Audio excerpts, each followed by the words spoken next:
Last व्लॉगमध्ये मी सांगितलेलं की खूप मोठी गुड न्यूज आहे आणि गुड न्यूज बघा ही आहे. आम्ही एक छोटूसा गोल्डन रिट्रीव्हर घेतला आहे. खूप टाईमपासून चाललं होतं की डॉग घेऊयात. माझ्याकडे घरी लॅब्राडॉर आहे. जेरी नाव आहे तिचं. आता ती 3-3.5 वर्षाची झाली आहे. पहिल्या दिवशी शांत होती, पण आज बघा किती कम्फर्टेबल झाली आहे. खूप खेळतीये. ज्यावेळेस त्याला मी घेतलं ना, ते घाबरलेलं होतं. पण मग जवळ घेऊन बसली तर एकदम शांत असं बसलं. गोल्डन रिट्रीव्हर स्पेशली खूप फ्रेंडली असतात. हे आमचं छोटूसं बेबी आम्ही 13,000ला घेतलेलं. त्याने 13,000 सांगितलेले, पण आम्ही 12,500ला डील कंप्लीट केली मग.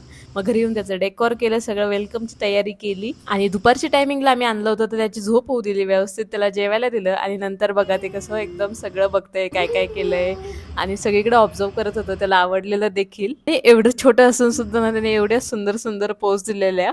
खूप क्यूट आहे ते. पहिल्या दिवशी तो पूर्ण दिवस त्याने काहीच आवाज नाही केला. नंतर रात्री आम्ही बाहेर बसलेलो होतो दोघं गॅलरीमध्ये आणि ती मध्ये होती. त्यावेळेस ती थोडी घाबरली. मग त्यावेळेस फक्त पहिल्यांदा भुंकली. म्हणजे 7-8 तास तिने आवाजसुद्धा नव्हता केला. कारण जागा चेंज झालेली, तिच्या आईपासून दूर आलेली. त्यामुळे घाबरून जातात ते. त्यामुळे त्यांना खूप असं पहिल्या 1 आठवड्यात खूप अशी गरज असते आपली, की त्यांना आपण कम्फर्टेबल फील होऊ द्यायचं. चला तर मग भेटूयात नेक्स्ट व्लॉगमध्ये.